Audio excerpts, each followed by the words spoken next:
Hi, everybody. Thanks for coming to this talk. I know there's other awesome talks going on, so appreciate that you're all here. My name is Joel. I'm from the Chrome security team, and I generally do a lot of work in Blink. I've probably talked with some of you many times. And I'm going to talk today about OWP security. Well, so what's up with this OWP security thing? You may or may not have heard of us at all.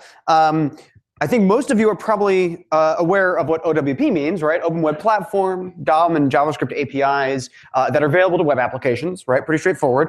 And you've probably also heard about security. You've got some definitions up there of what security might be. I preferred the first one, so we're going to cross out the private police force one. We have nothing to do with private police forces. In OWP security, we're a team that deals with making sure that we have DOM and JavaScript APIs that are help applications create secure, and powerful, secure applications. But we're actually a real team of real people. We're all mostly Googlers, or we're all Googlers at this point, so you probably know some of these faces up there.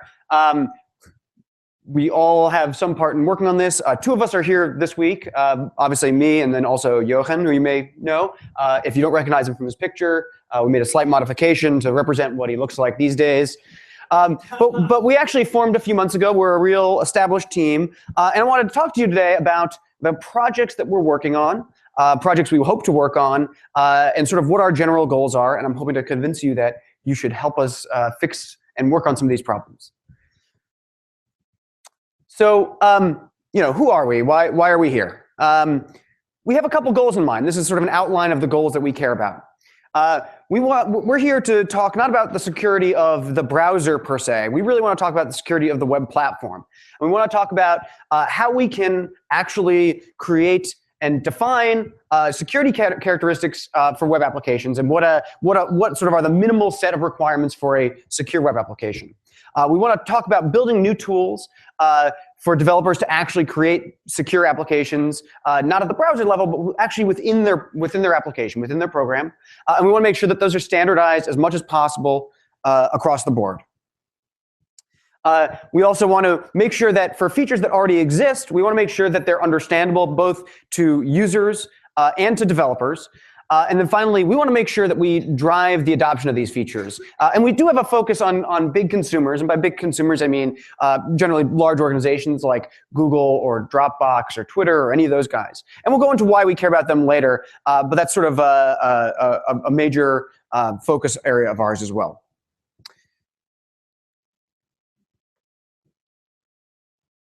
Trying to make my slides go forward here. Give me a second.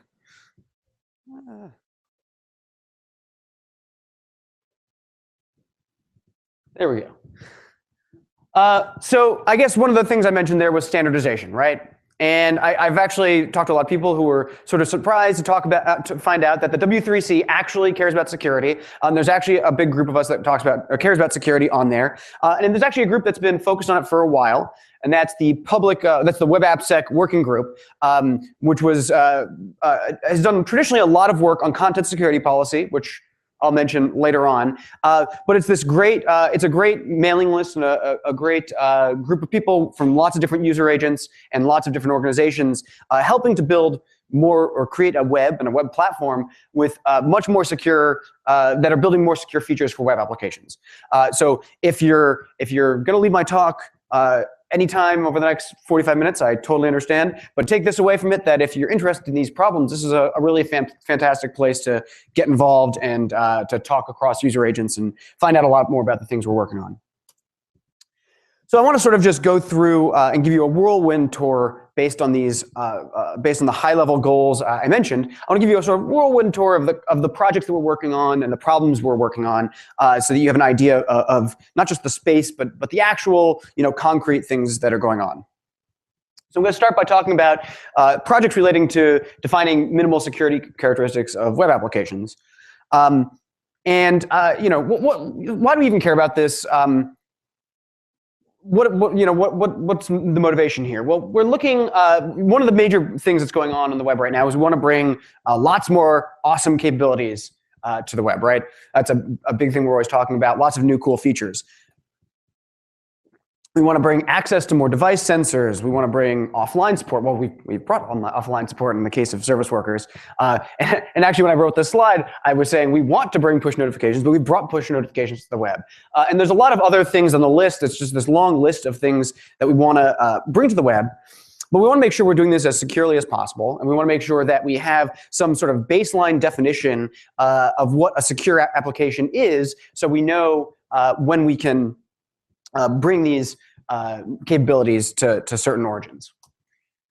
So one of the first principles that we deal with is sort of know who you're dealing with. And when I say you, I mean both the user agent, and the application itself. So you basically want to only allow access to, one of our goals here is to only allow access to powerful features that we were just discussing, for example, if the user is in control. So users, as a principle, should be able to understand what they're granting access to, or what they're not granting access to, and to whom they're granting powers to. And we also want to make sure that exposed capabilities to an application, they shouldn't be leaking between applications or origins in sort of unexpected ways. So the example, what I mean by that, and sort of the classic example of this is, for example, full screen access, right? If I grant full screen access to one origin, that shouldn't magically leak to persistent full screen access to another origin. So think about, iframes, and if you have a top-level frame and an iframe on it, the top-level frame has to grant full screen permission to the iframe if it wants to go full screen. But that permission, because it's sort of in a weird context, and the user's really thinking about the top-level context, that permission probably shouldn't persist for the origin underneath unless it was explicitly granted elsewhere. So here's an example of something where, you can debate over the UI for this, but in general, I think probably this is actually a pretty good job of where we're doing this, where, I'm visiting tmobile.com, and it looks pretty good, right? We have a user choice here. User gets to choose whether they want to allow or block the location. And it's kind of surprising to a lot of people, but we have reason to believe that users actually have a pretty good understanding of what's going on here. There's a surprisingly high block rate by users on geolocation, so it's not one of these things where they're just blindly granting it constantly. So that's great. We're doing good. We're putting the users in control, and that's really fantastic. We do have a slight problem, though, which I don't know if you've noticed, but this website is over HTTP. It's not over HTTPS.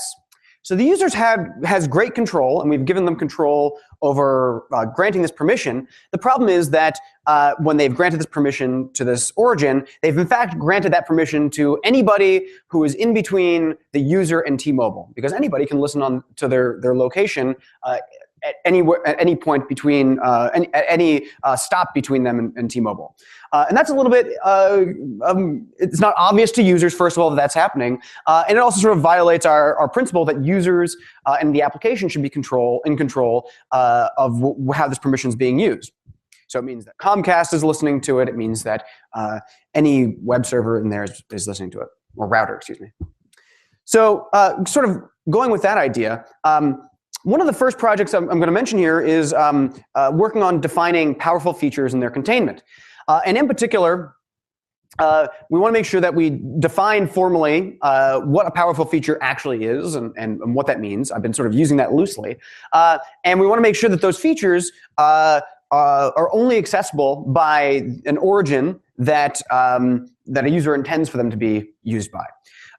So this is actually a specification. So actually, I should mention all of these projects that I'm talking about today are all in some form, somewhere along the line in the specification pipeline. So these aren't abstract. These are all real things. And this particular project has made great progress, and we're actually gotten quite far along in defining what these features should look like, and there's been a lot of cross-user agent discussion. And actually, at this point today, it actually is sort of a principle that all powerful features inside of Chromium and Blink require HTTPS if they are a powerful feature. So one of the great examples of this is service workers, which was one of the first powerful features to sort of take up this mantle. And service workers require HTTPS because it gives us persistent control over an origin, even when you're disconnected from the internet and come back later. We really want to make sure that the origin that the user has visited and expects to be in control is the one that's in control of this persistence. Other examples, like for example, Bluetooth, for example, which is in the spec process, is also requiring this kind of has this HTTPS requirement because you don't want random routers or ISPs listening into what your Bluetooth information is, or injecting content that might control your Bluetooth information. That'd be horrible. There's another tie-in with this, which if any of you have been following BlinkDev recently, you might have noticed the thread on this has officially hit send to thread status as of today. So that's always exciting.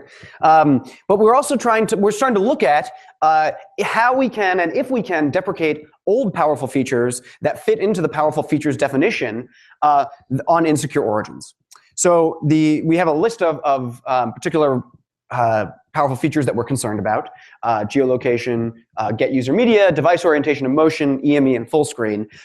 And these all fall under the, at least in our opinion, these all fall under the definition of powerful features for various reasons.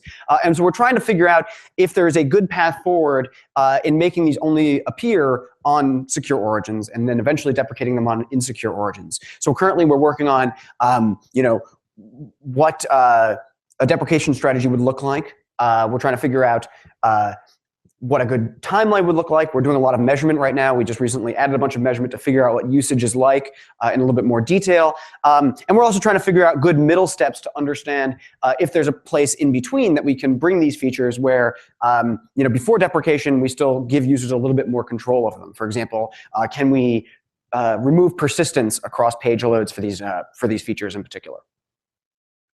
Some of these are definitely quite controversial, so we're definitely having a very good and interesting debate and conversation on BlinkDev right now about, well, full screen in particular is a big one. But we're trying to figure out and push forward to understand if this is a possible outcome we can get to. Another really cool area is mixed content. So many of you probably know it better as that yellow triangle, right? That's most people's interaction with mixed content. But the basic idea is that mixed content it's when you're on an HTTPS page that has been loaded correctly, except that there's some sort of content on that page which was not loaded over HTTPS. Perhaps there's an image, for example, that was loaded over HTTP. And traditionally, different user agents have sort of ad hoc had different definitions of what would happen here and how they would interact with each other. And right now we're working on specifications that would actually define formally what mixed content is. It would separate out passive versus active mixed content in a formal way. And just to clarify that, active mixed content are things, usually basically JavaScript, that are loaded over HTTP on a page, things that can dynamically modify the page and cause active problems, as opposed to passive content, which are things like images that might be loaded over HTTP, which, while it means that the content was not controlled by the origin, or potentially not controlled by the origin, it can't really cause any problems outside of that immediate resource. And so, yeah, we're trying to define this formally across user agent and figure out how user agent should be defining it and or blocking it when appropriate. Actually, the spec's pretty fleshed out at this point. I forget what it's in a final stage at this point. I forget which stage at the moment, but it's gone along quite far right now. So once we define all these things, it's great. We're going to get sort of a more consistent experience and for applications and users. But a really important thing is actually, helping developers actually make the transition to HTTPS. So as we create more, especially as we create new powerful features that'll be HTTPS only, lots of origins are going to want to move to HTTPS. We're seeing just in those past couple months, we've seen a lot of sites such as Netflix announce that they're going to move to HTTPS. But that's not necessarily, especially for some of the larger sites, that's really not necessarily an easy thing to do. So there's this cool new upgrade and secure request spec that's being worked on, which will give a way to transform HTTP requests into HTTPS requests inside of the browser if the origin wants this. So if you have like an old news site, for example, which is on HTTP, and it wants to transition to HTTPS, that's fantastic, but it turns out a lot of them have these servers that are lying around with static content on them, which in many cases, they don't even know where the servers are anymore. They have no way of modifying the servers. And those servers have all these old URLs in them that point to http://mynewssite.com. Unfortunately, since they don't have any way to change it, They can't really just do a sed and replace HTTP : with HTTPS. So the idea of this specification is to provide a mechanism which would upgrade those automatically. So the page would be delivered as is and would just transform all those HTTPs into HTTPSs on the fly. If you're familiar with HSTS, it's kind of a counterpart to that. So HSTS basically says, anytime you see a resource from my origin being loaded over HTTP, you should transform that into an HTTPS request. But this says, anytime content is being loaded into my origin, it should be transformed into an HTTPS request, even if it's not my own origin.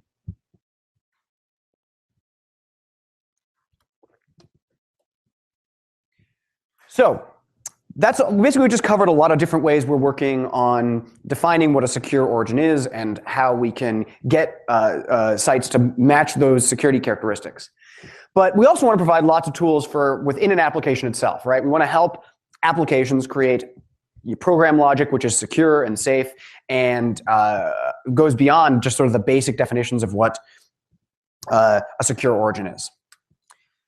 So if you've seen my talk in Zurich last year's BlinkOn in Europe, you've seen this picture before. In fact, if you've seen pretty much any talk from me ever, I love this picture.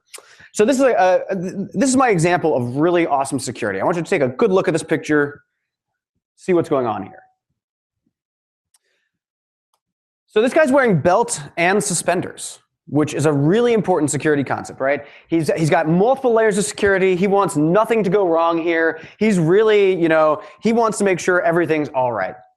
And that's really sort of what we're talking about here, which is even if you have a basic secure origin loaded over HTTPS, and maybe you're very confident in your developers, things can still go wrong. So you want to have a baseline of security, and then you want to have another layer of protection so that even when stuff goes wrong, you can have a way of dealing with it.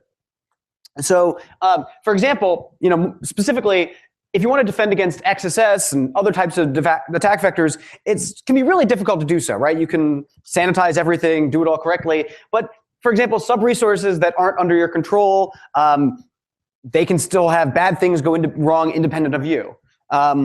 If you share the same origin with other web applications, then even if you protect one application, maybe you'll have problems with the other application, right? So there's a lot of ways we can build tools that'll help developers deal with some of these situations. We want to make sure we're providing mechanisms where even if your application has basic security properties, we can provide better tools on top of that. So I mentioned before content security policy, and content security policy is sort of probably the most important thing we've been working on for the last couple of years regarding this, which is a way of providing a policy generally in a header that specifies what resources are allowed or disallowed on your origin or on your page that you're about to load. So it's a central place for whitelisting content, basically. Traditionally, this has been used to help provide protections against cross-site scripting attacks, right? So say you're loading a script here from evil.com, or sorry, say somebody tries to load a script on your page from evil.com/script.js. Well, in content security policy, you can actually specify what sources are allowed, scripts are allowed to come from. So say you had said none. Obviously, that's probably not what you do, but you'd specify an actual set of whitelists, an actual whitelist of places they should come from. Well, then when that script tries to load, it's going to be blocked, right? Because it's not on your whitelist. Easy enough. And similarly, say you want to do the same thing with images. You don't want images to show up on your page from anywhere on the web, right? You can specify a whitelist. In this case, if you specified good.com as part of your whitelist, then of course that'd be allowed to load. Content security policy has been around for a while. It's just I think reached candidate recommendation for CSP level 2, which is actually, I guess, the third version of CSP, of course. And it's got lots of really cool tools. If you're interested in that kind of stuff, it's a complicated beast, but it's got a lot of really cool tools in there. And we've been working to try to advance it and figure out what else developers need in content security policy. Another project we've been working around is sub-resource integrity, which in short is a way of providing hashes that will apply to resources that you're trying to load, which would indicate what the content actually should be when you attempt to load it.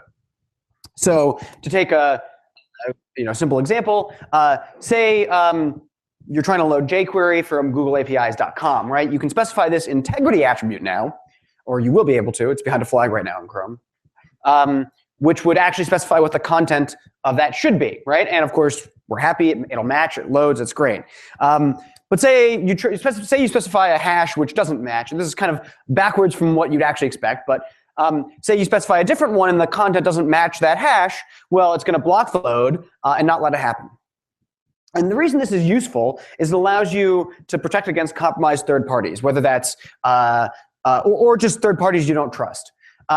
So if it's, for example, a CDN and maybe they don't have the greatest security history or whatever, you just want to make sure that the content you're loading is the content you expect. You can load it from that source and just specify the hash for it and get what you expect. So if you load from, say you load jQuery from jQuery.com, even if jQuery.com then gets hacked separately or something like that, and somebody tries to modify the jQuery on their site, your site will still be protected because you specified what the content you expect to get from them actually is.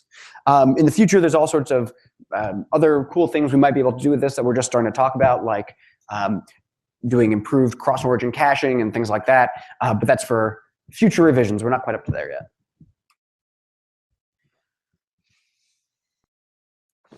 First-party cookies are it actually comes from a pretty old proposal, which has just gotten recently revived, and basically gives origins better control over when their cookies are sent.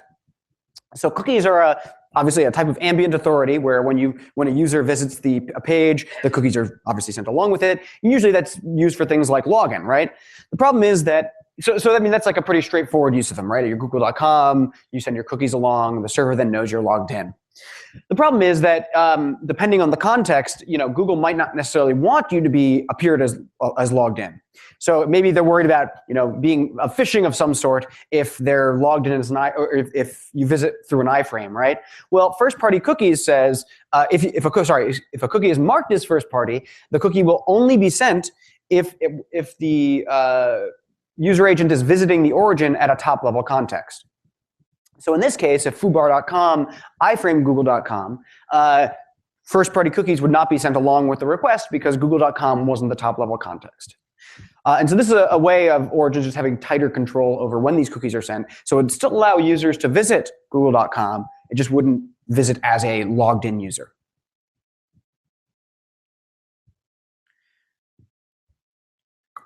Another proposal we have going on, which is a little earlier in the process, is per-page suborigins, which is an attempt to allow web applications to isolate from each other within the same origin.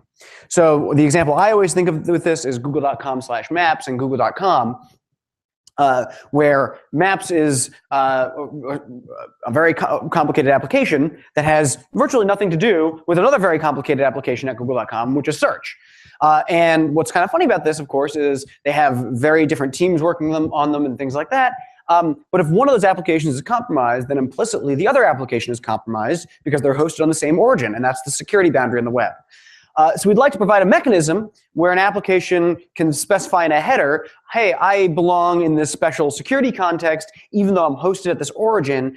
So if anybody at the same origin tries to access my content, you should prevent that from happening. And so suborigins allow you to basically specify a namespace for a given page load that you're running.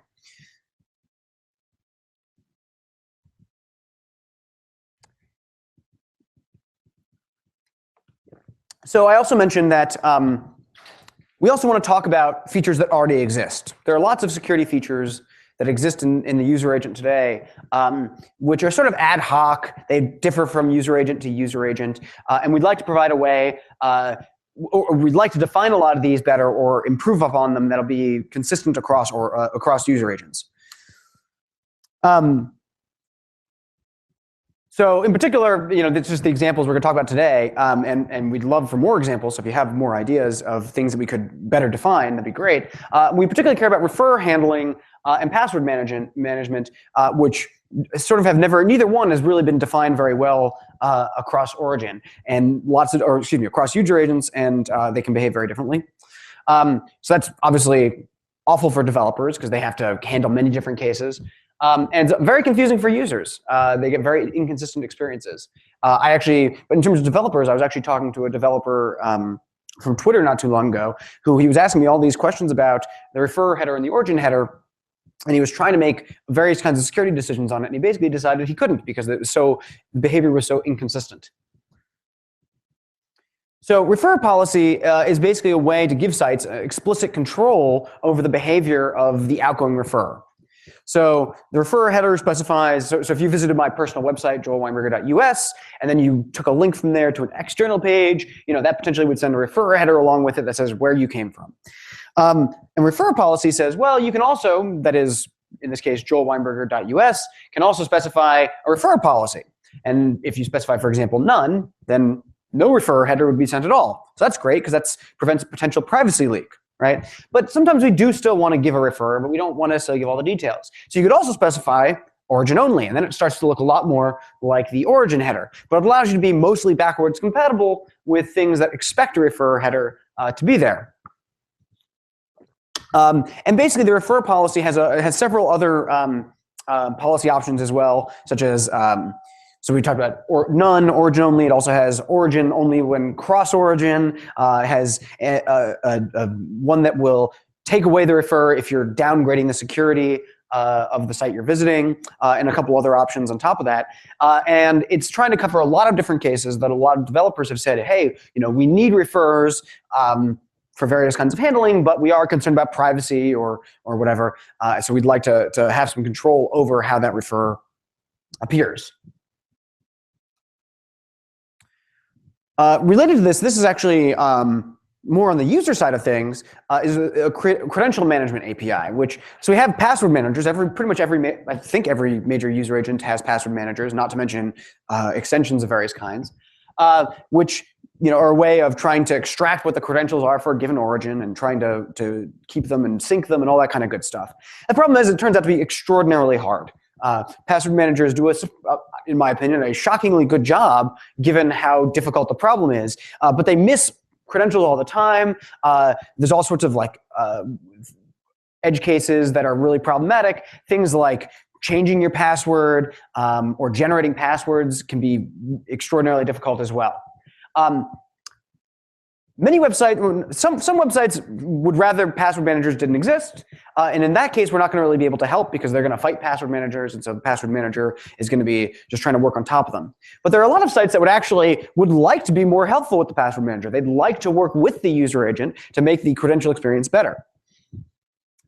And so this is actually from the current spec, as Mike wrote in the spec. This is an incredibly non-normative mock.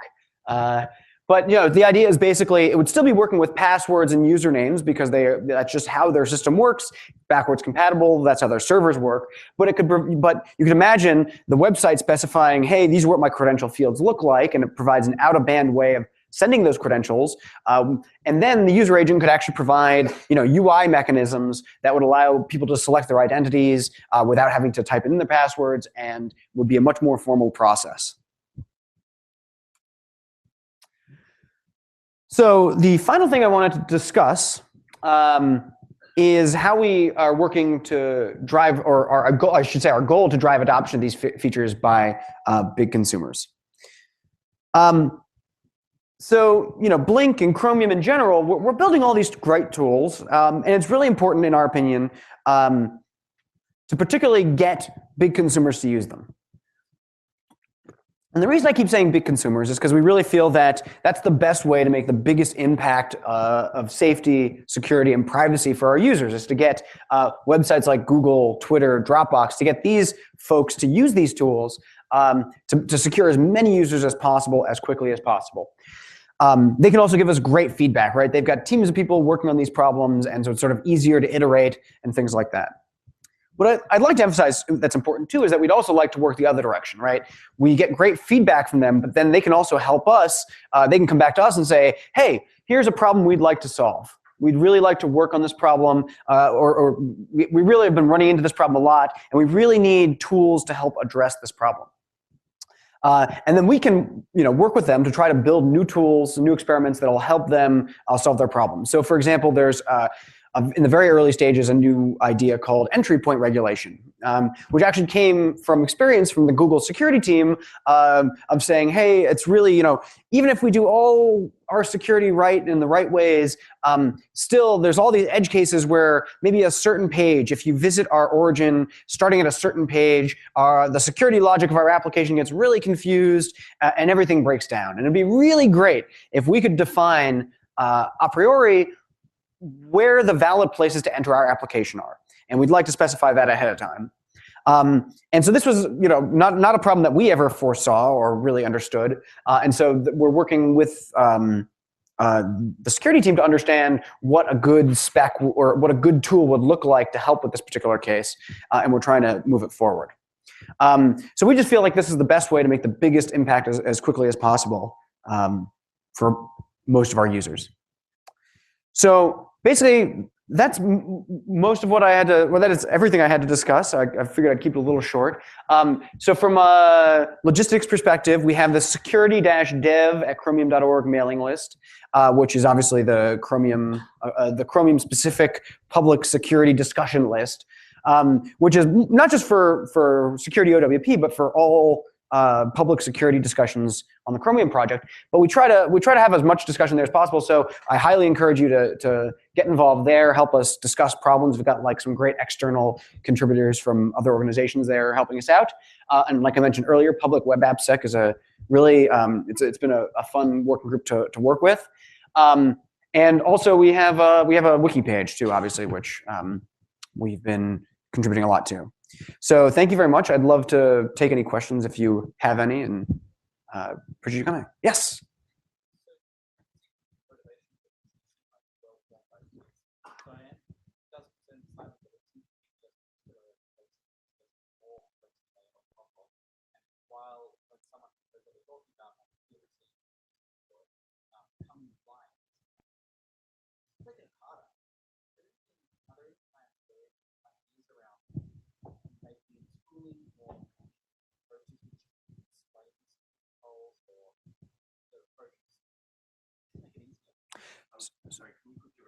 Yeah, sure. So the point was that a lot of these ideas seem to make a lot of sense. They're, when you get an explanation of them, it's clear why these might be good. But at the same time, if you're coming at this blind, it's also really complex and overwhelming. And it's not at all obvious how you'd address your problems using these tools. And, it's just sort of adding a layer of complexity. And are there any ideas we have for creating better tooling for developers and I suppose users too to better interact with these tools? So I think the answer is, I guess the short answer is no, we haven't done a lot of that work with that. Part of it is that I agree that it's adding a layer of complexity. But these things didn't exist until very recently, and it's hard to try to make it easier to use a feature that doesn't exist at all. And so I think it's a great point, and I think it's something we probably should start focusing on. Now, I also do think that some of these actually, I think, will in the end make it better, especially for users. So for example, credential management actually is a way where there didn't exist a sane way to interact with the password manager or the credential manager of the user agent. So we'd like to create a way that does, it is a layer of complexity, but it's also a layer of sanity for interacting with it. And so in certain specific cases, we have been trying to focus on that. But for example, with content security policy, I guess content security policy is an interesting one because it's a very complex beast. There's this whole notion in content security policy of reporting, where basically instead of when a violation occurs and when a violation of your content security policy on your origin occurs, you can optionally specify a report URI where the user agent will send a report back to the server saying, hey, we saw this violation, something crazy is happening, watch out. And this is a particular place where in the last couple of months, a bunch of people have pointed out, there's it's a cool idea. And for example, I guess Dropbox and Netflix seem to make pretty good use of this feature, but they basically come back to us and said, listen, we've got giant servers to collect huge amounts of data. We have lots of tools for filtering through data.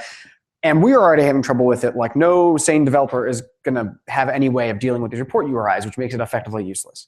And so we've started brainstorming how we can maybe create tools that might help them. But that hasn't gotten terribly far either. So it's a really good point. And at a certain point, I think you're right. We need to step back and say, hey, whoa, we've created cool tools, but how is anybody ever going to actually use these? And if you're interested in helping with that, we'd love help in dealing with those problems as well, because I don't know how to do it. Can I add one quick comment there? So I know Adrian Felt on the security team has been working on some of these kind of related problems, and she's been attempting to produce a flow chart where specifically for new API design, if you come along and say, I want to expose the device's contact book to the web, for example, you could take it in this flow chart and it would walk you through some questions and lead you to some of these mechanisms that you might want to think about and security models. So yeah. That's a great example of something that the security team is doing internal to the Chromium and Blink community. And we probably should do more of that for the layers we're building on top as well. Yeah.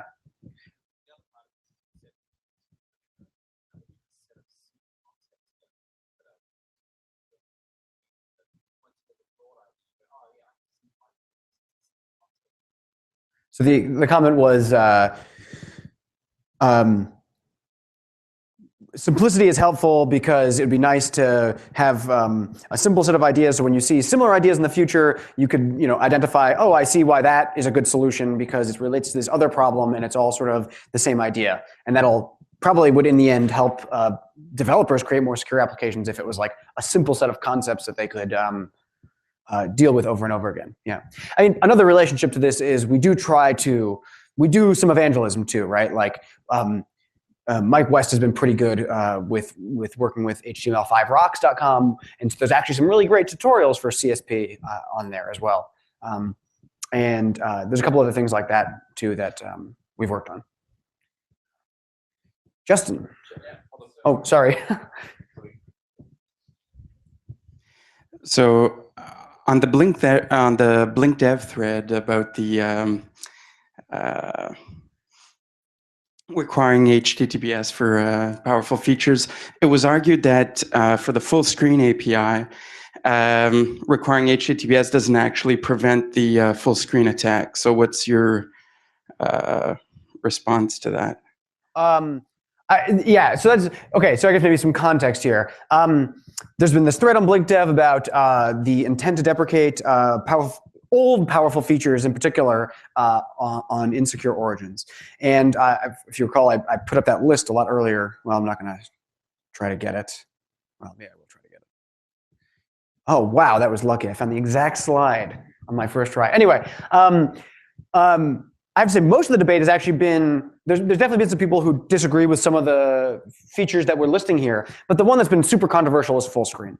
And the context here from our position, from the security team's position, is that so the answer, Justin, is I think, I guess the short answer is I think maybe I haven't been communicating it well. I think the arguments about, well, let me just present my position and then I'll let you guys, you can judge on your own and get part of the debate. So our concern, the security team's concern is if you grant full screen to an origin that's over HTTP, it means that anybody who is between you and the server can respond, can intercept your communications and can respond with, for example, JavaScript that will go full screen and do whatever it wants. So for example, there's this great demo online of a guy who basically recreates a browser in full screen mode, and it looks just like a desktop, and it looks like you're running Chrome, and it looks like it says Bank of America and all that kind of good stuff. And so the idea is that, not to pick on New York Times, but it's a site that I personally use over HTTP that I have granted full screen access to because I want to use their videos. It means that if I'm on the New York Times, I've already granted full screen access, right? Because I expect to be watching videos in the New York Times in full screen. And so if a bad guy is between me and the New York Times server, the bad guy now has the ability to return JavaScript, which will go full screen, and the bad guy can put any content they want into that full screen content. So by granting it to the New York Times, I've actually granted full screen access to this bad guy. So it has nothing to do with me visiting the bad guy's personal website. It has to do with a man in the middle who can make content go full screen. So for example, if I'm at the New York Times and then the bad guy maybe waits for me to try to navigate away from the New York Times, the bad guy then pops up a full screen version of my browser, and I start interacting with the full screen thinking that I'm interacting with the browser instead, but I'm really interacting with the bad guy's full screen content. Okay, so in the example that was provided, it actually wasn't a man-in-the-middle attack. It was just a link that appeared to be a link to Bank of America, but actually was a link to some third-party site that entered full screen and shows a false browser window. So that type of attack Right, would not be prevented by requiring HTTPS. That was not that's part of what I think I presented very poorly in that thread.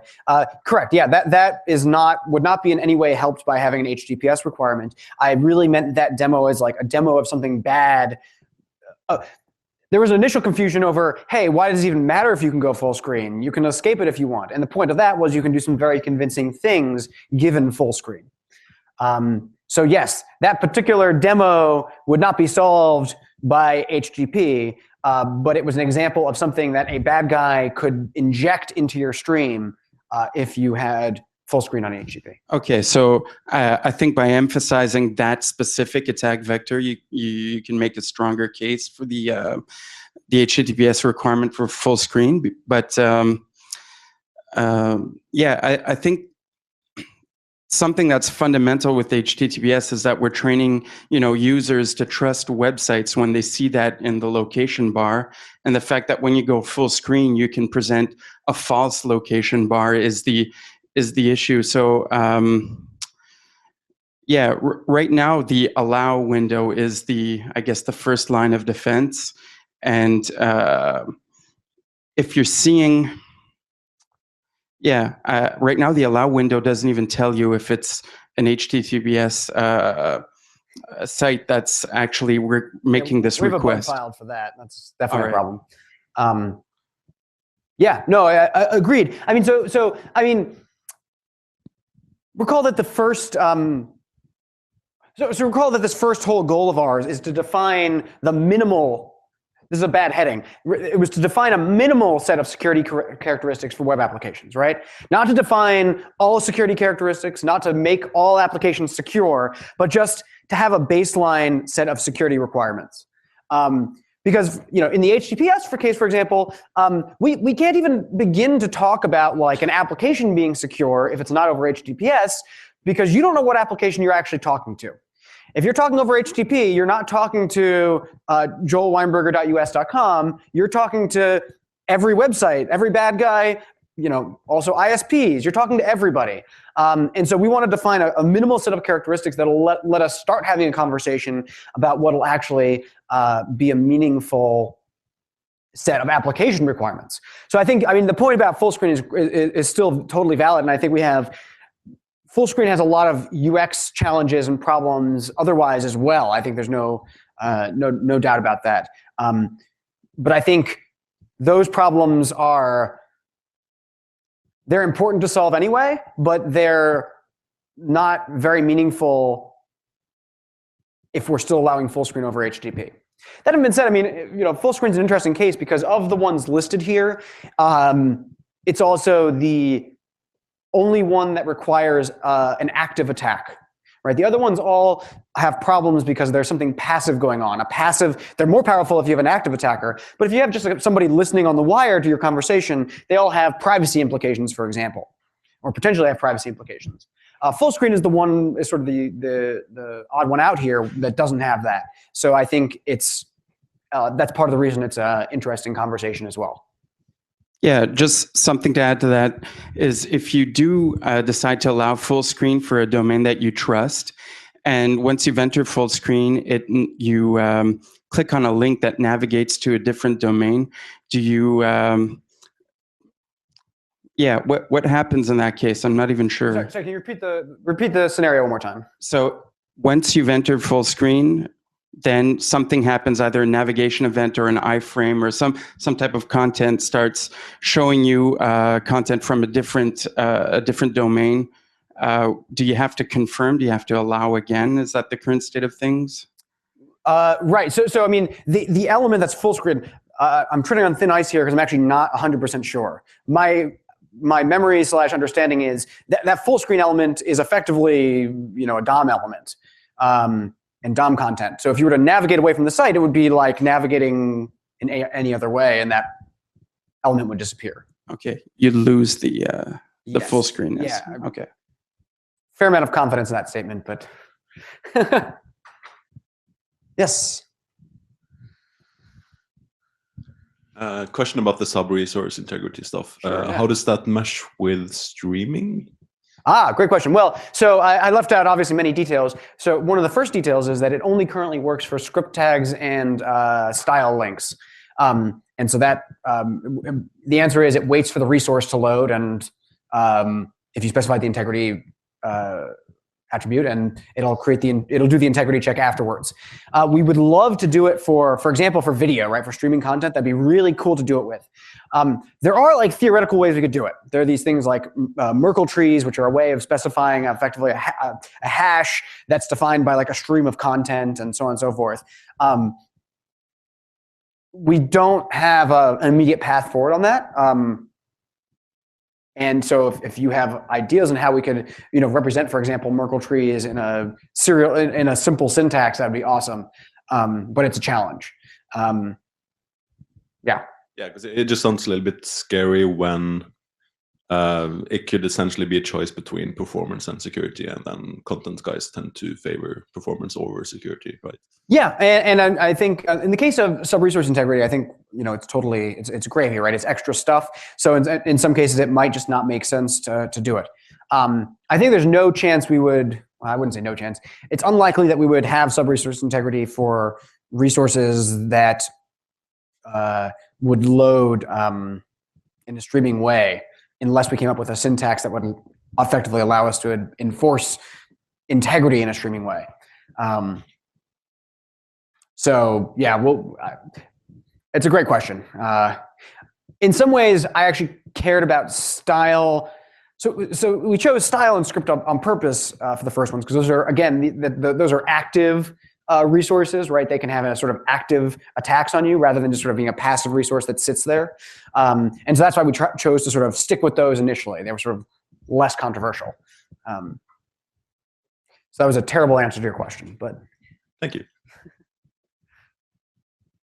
Any other questions?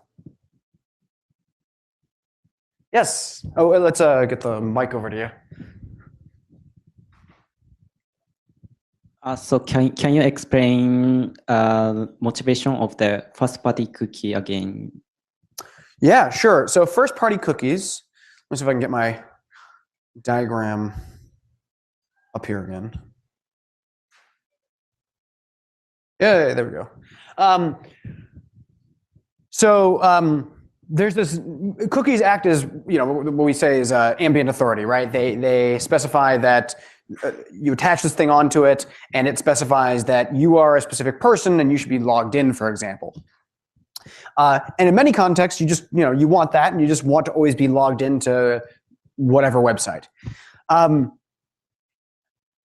First-party cookies are a way of specifying for a specific cookie that cookie should only be sent if the origin is the top-level context. And the example that I often give, which is not a particularly accurate one, well, yeah, whatever. So Google.com, when you're the top-level context, obviously you want your login cookies to get sent. But it's very possible to imagine Google.com being iframed, but not wanting to act as if you're logged in, right? It wants you to still be able to visit Google.com in an iframe. Like, I don't know, you still should be able to like create a little search iframe or whatever you can imagine. But doesn't necessarily want you to be logged in, because it's concerned that the top-level context surrounding it might do something to confuse you and trick you, or let me see if I can come up with a concrete example off the top of my head.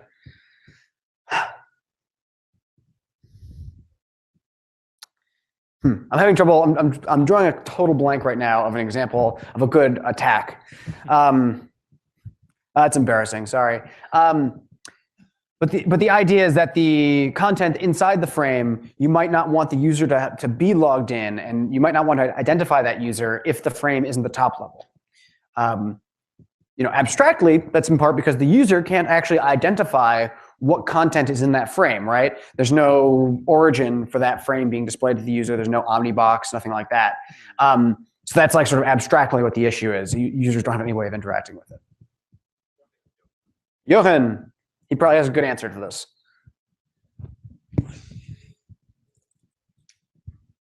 So there are two use cases you could think about, or like easy to explain ones. One is like a defense in depth, similar to frame busting. It's just a layer of security on top of it. You could imagine on accounts google.com, which just does not want to be iframed at all. And even if you manage to somehow get it iframed, the browser won't give you cookies. So there's just another layer of security. And then another thing could be a compliance thing. You could mark a cookie as like, this is not a tracking cookie. And in the sense of the browser will just not send it in a third-party request. And from that point of view, you can mark a cookie as for compliance reasons, essentially, as not being a tracking cookie. Yes, that was a much better explanation than mine. Thank you, Jochen. Any other questions? Awesome. Well, thank you very much. Again, for those of you who don't know, I'm JWW. And let me know if you have any questions later or want to just chat. Thanks.